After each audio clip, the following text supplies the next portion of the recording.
In an era where fast food giants once stood as culinary icons, few names were as synonymous with finger-licking goodness as KFC or Kentucky Fried Chicken. For decades, the brand has tantalized taste buds with its secret blend of 11 herbs and spices, fostering a loyal following and a global presence. Yet in recent times, the tantalizing aroma that once drew crowds of hungry customers seems to have faded, leaving many to wonder what led to the decline of KFC. This video delves into the internal and external factors that have contributed to the enigmatic downfall of this once revered fast food titan.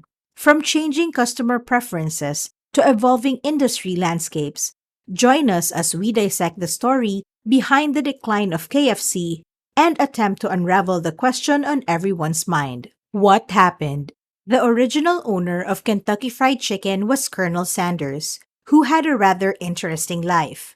He picked up cooking at age 6 due to his father's passing, as his mother needed to provide for the family. Young Harland, his name then, had to prepare meals for his younger siblings. At 12, he left home due to issues with his stepfather, quitting school to become a farmhand. This led to a series of diverse jobs over the next 2 decades. In 1929, he established a gas station in Kentucky and ingeniously transformed a storage room into a cozy dining space. Here, he began delighting customers with his signature blend of succulent chicken, fresh vegetables, and of course, those delectable biscuits. The food quickly gained reputation for its mouth-watering taste, leading to a surge in popularity. In the 1950s, his primary focus shifted towards expanding the refranchising concept. He ventured into uncharted territory by launching the very first franchise location in Utah in 1952. Within 4 years, he embarked on a full-time journey, crisscrossing the nation in a determined effort to persuade individuals to embrace the idea of opening their own KFC restaurants. These prospective franchisees were captivated by the distinctive red and white stripe theme adorning the restaurants, the meticulously perfected signature recipe featuring 11 herbs and spices, and the unique branding that prominently showcased his one-of-a-kind persona. Colonel Sanders may have become more renowned than the actual restaurants. However, this is precisely how he orchestrated the expansion of his business to over 600 locations nationwide before ultimately parting ways with it in 1964.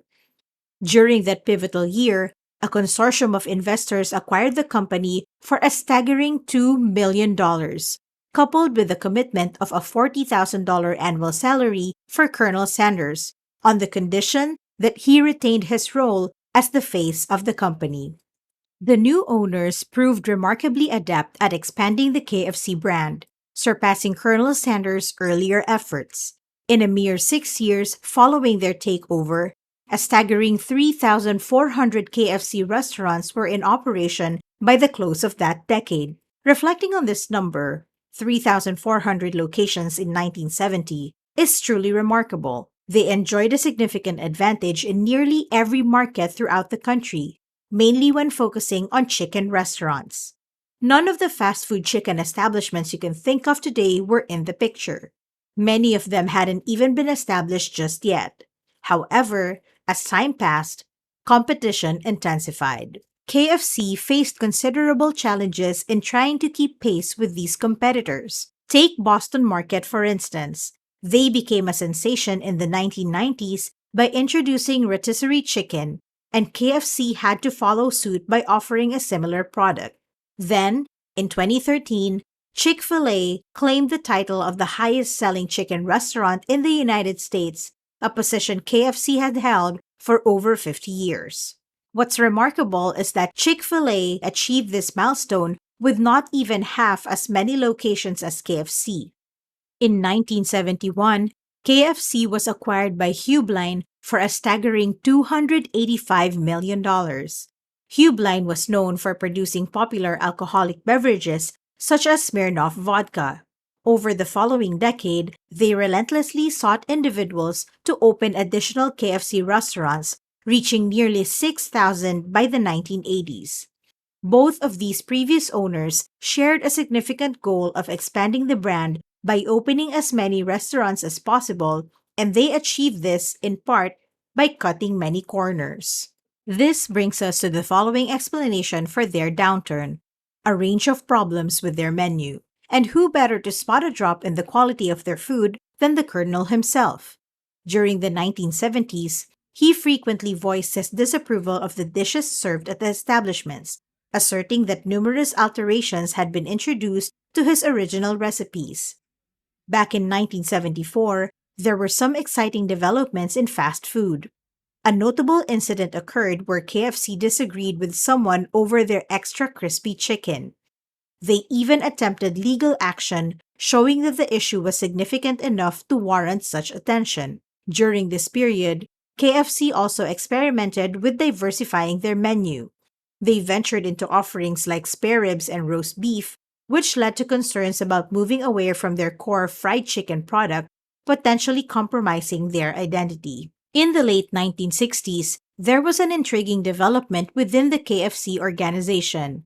They embarked on a venture to establish a spin off chain of restaurants known as Kentucky Roast Beef. The result chain grew to encompass many locations before eventually ceasing operations altogether. To wrap up the ownership changes, by 1982, KFC and the rest of Hubline underwent a significant transition in ownership. They were acquired by R.J. Reynolds, America's largest cigarette manufacturer then. This acquisition signaled R.J. Reynolds' foray into the consumer foods industry, expanding beyond its primary cigarette business. 3 years prior to these events, R.J. Reynolds made another significant acquisition by obtaining Del Monte. Following this acquisition, they expanded their portfolio by acquiring Nabisco 3 years later. However, just 4 years after receiving KFC, they decided to sell it to Pepsi for a substantial sum of $850 million. This deal aligned with several strategic considerations, mainly due to Pepsi's prior Pizza Hut and Taco Bell acquisitions, creating synergies within the fast food industry. KFC's transition from offering Coca-Cola products to Pepsi products after the acquisition was met with anticipation. Taco Bell and Pizza Hut had a track record of introducing successful new menu items, and it seemed like Pepsi might bring a similar trend to KFC. Significant investments were made, involving the construction of a dedicated complex, hoping to revitalize KFC's menu offerings. Unfortunately, despite millions of dollars in this endeavor, it didn't yield the expected success. KFC experienced a series of unsuccessful product launches during that period. In 1986, all the restaurants under Pepsi's control, including KFC, Taco Bell, and Pizza Hut, were separated into their own publicly traded company, which was initially called Tricon. Later on, it was rebranded as Yum Brands. Yum Brands went on to acquire and divest various fast food concepts and even experimented with co-branding multiple brands under one roof. However, KFC remains a significant part of Yum Brands' portfolio and continues to thrive to this day. Another significant factor contributing to KFC's challenges has been its marketing strategy. The passing of Colonel Sanders in 1980, at the age of 90, marked the loss of their iconic spokesperson. Initially, comedian Darrell Hammond portrayed Colonel Sanders, and he had anticipated a long-term partnership with the company.